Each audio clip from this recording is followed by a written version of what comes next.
नमस्कार मित्रांनो, बघू शकता आज 10 ऑगस्टची परिस्थिती. प्लॉट जवळपास आता हे 50 दिवसाचा झालेला आहे.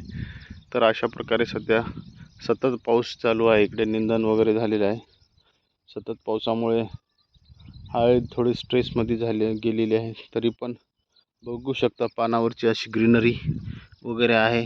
आता हे जे साईडला करपा वगैरे जे आलेले आहे ते आपण त्याला थोडंसं राऊंड अप वगैरे मारलं होतं, तर त्याचा प्रादुर्भाव झाला असेल.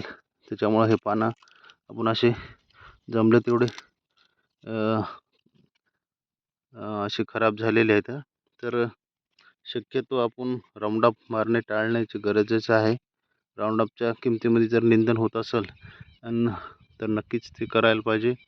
आणि आपण बघू शकतो हळदीवर करपा वगैरे आला का ते पाहणार आहोत. तर हे अशा प्रकारे काही असे मधले पण पानं करपलेले आहेत. तर खाली करपा वगैरे आला का ते आपण पाहणार आहोत.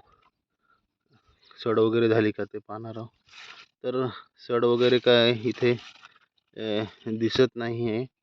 इथे ते फक्त राऊंडअपचा प्रादुर्भाव असू शकतो किंवा काय असू शकतो. काही ठिकाणी हळद आलेली नाही, तर तिथं पण आपण उकरून पाहणार आहोत की ते काय सड वगैरे काय झाली का ते. तर असं झालं असेल तर आपल्याला स्पॉट ड्रिंचिंग करणं गरजेचं आहे, की म्हणजे जिथं आपल्याला सड लागली तिथल्या तिथंच सड थांबवणं गरजेचं असते. ते आपण करणं गरजेचं आहे. तर सड वगैरे तर काही नाही आहे. आणि बघू शकतो आपण या काठापर्यंत मुळ्या वगैरे आल्या का, तर अजून तरीही मुळ्या नाही आल्या.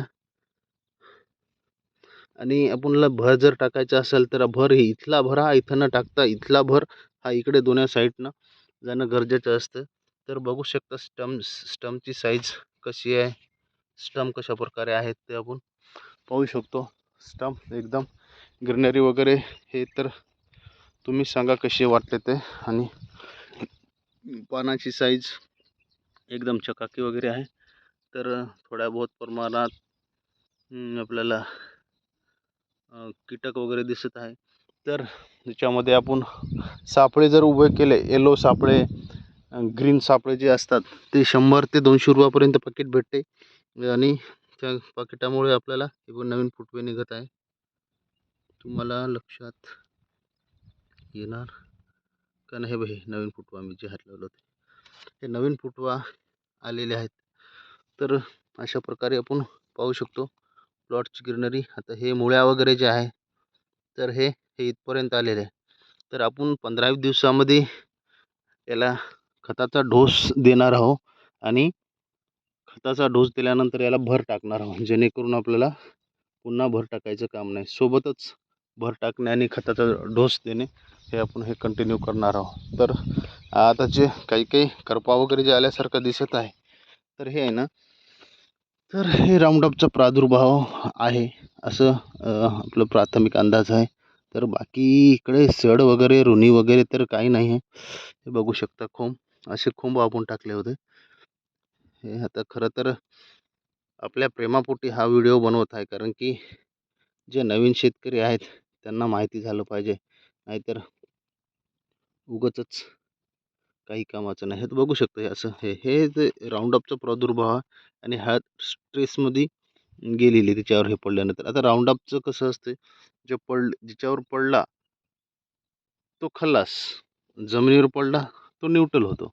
तर असं हे वाऱ्यामुळं याच्यामुळं हे होतं. तर आपल्याला राऊंडअप मारायचं असलं तर जमिनीला भिडूनच मारणं गरजेचं असतं, जेणेकरून याच्यामध्ये इकडं तिकडं होणार नाही. बाकी तर प्लॉट एकदम स्वच्छ आहे आणि निरभ्र आहे.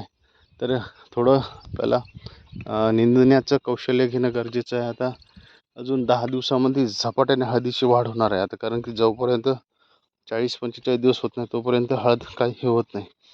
आणि 40-45 दिवसाच्या नंतर अशीच ग्रोथ घेत असते, पाहायचं काम नाही.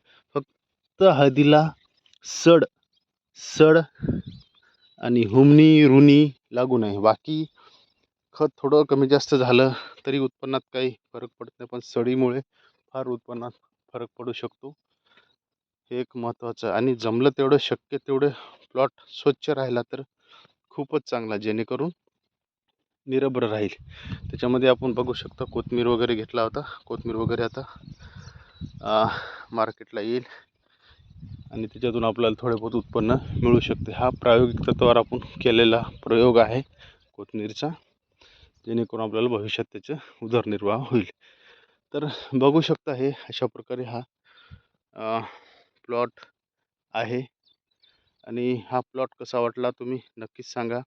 आणि तुम्हाला याविषयी काय वाटते ते नक्कीच सांगा.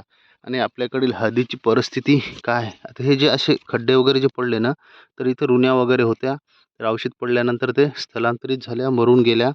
थोडं अंगाची आग होते औषध पडल्यानंतर.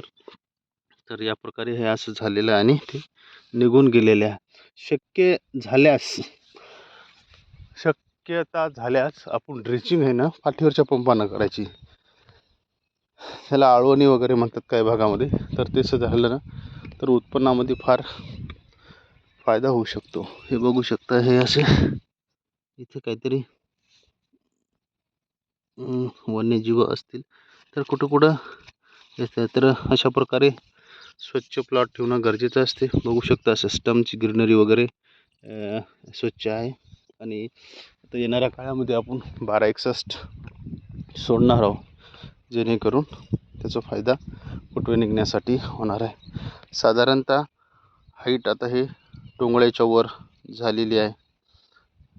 आणि यातूनच आपल्याला असं एक लक्षात येते की येणाऱ्या काळामध्ये रान स्वच्छ कसं राहील याकडे आपण लक्ष गरजेचं देणे नाही. कारण की तण खाई धन एक मन आपल्या वडिलोपार्जित आहे, ते होऊ शकते.